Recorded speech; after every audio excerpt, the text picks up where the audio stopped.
Iraq, a name that evokes images of vast deserts, towering mosques, oil fields, wars, and conflict, but also of an ancient and rich culture.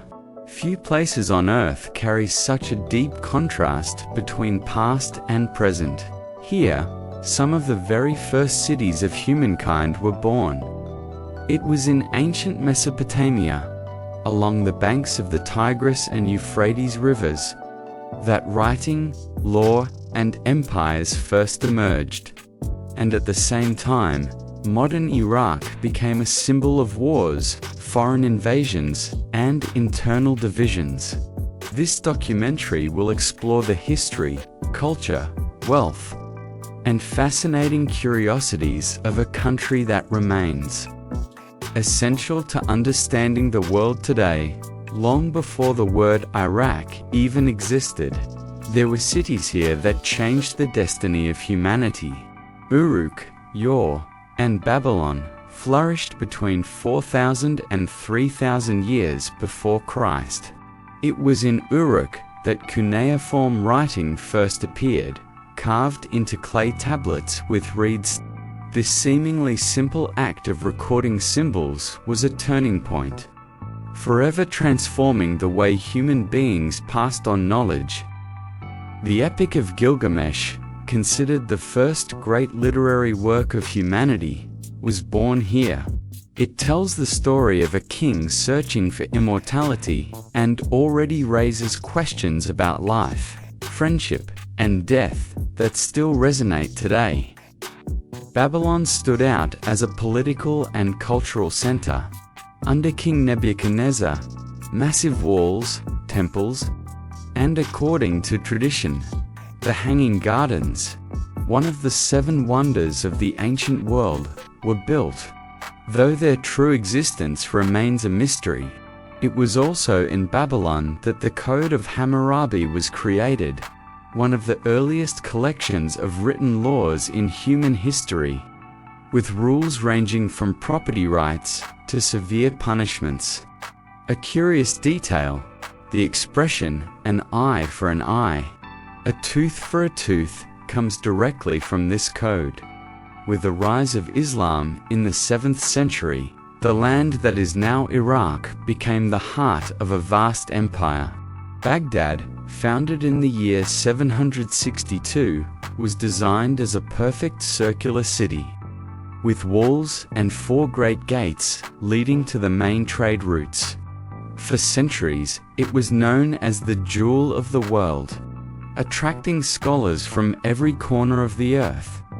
In the House of Wisdom, manuscripts from Greece, Persia, and India were translated into Arabic, preserving knowledge that might otherwise have been lost forever.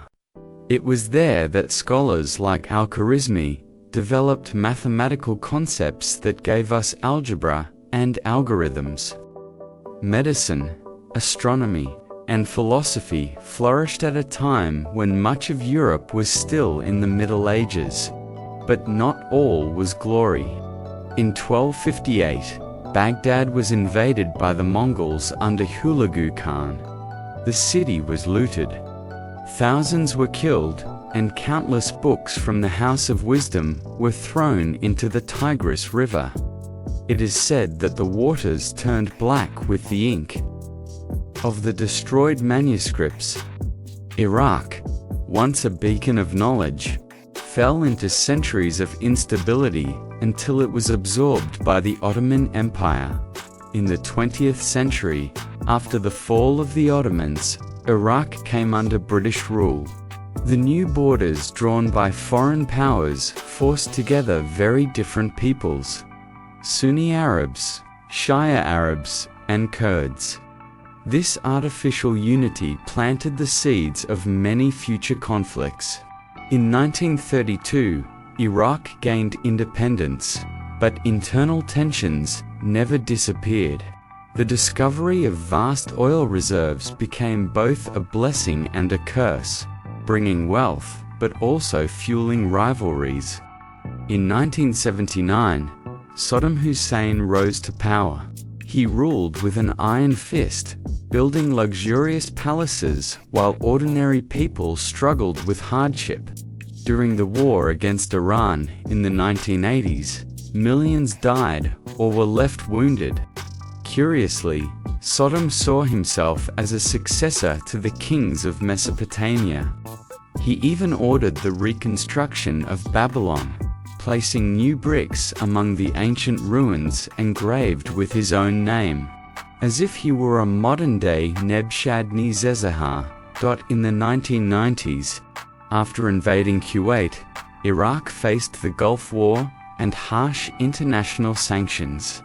Ordinary citizens suffered from food and medicine shortages, while Sodom remained in power. In 2003, the United States led an invasion, claiming that Iraq possessed weapons of mass destruction that were never found. The fall of Sodom's regime plunged the country into chaos. Religious and ethnic groups fought for control, and years later, the so-called Islamic State rose from the disorder. In Mosul, extremists destroyed priceless historical monuments, including parts of the ruins of Nineveh, one of the world's oldest cities. Yet Iraq is not only about war, it is also about culture, art, and tradition. In music, the oud, a string instrument similar to the lute, carries melodies filled with both sorrow and hope. In cuisine, dishes such as kuzi, a lamb stuffed with rice, nuts, and spices, are served at important celebrations. Black tea, served strong and sweet, is a symbol of hospitality. And in the bustling bazaars of Baghdad, colorful fabrics, aromatic spices, and handcrafted copper objects remind us that everyday life persists despite hardship. Iraq is also home to sacred places for Shia Islam, such as the cities of Najaf and Karbala, which attract millions of pilgrims each year. Najaf is the resting place of Imam Ali, cousin and son-in-law of the Prophet Muhammad. Karbala commemorates the martyrdom of Imam Hussein, the Prophet's grandson. In the year 680, a defining event in Islamic history. These cities make Iraq one of the spiritual centers of the Muslim world. Today, the country seeks to rebuild. Baghdad, still scarred by bombings and years of violence, tries to reclaim its role as a cultural capital. Most of Iraq's youth were born during wars, but they dream of a different future. Many turn to art, to technology, and to social movements, demanding less corruption and more opportunities. It is a generation that carries deep scars, but also a strong desire for change. Iraq is a land of profound contrasts. On one hand, the cradle of writing, law, and the world's first empires. On the other, a territory marked by wars and struggles for power. But just as the Tigris and Euphrates rivers continue to flow through the desert, life in Iraq goes on. This country, once the beating heart of the ancient world, still has much to teach about resilience, memory, and hope. Iraq is not merely a stage for conflicts. It is, above all, a land of civilization that remains alive.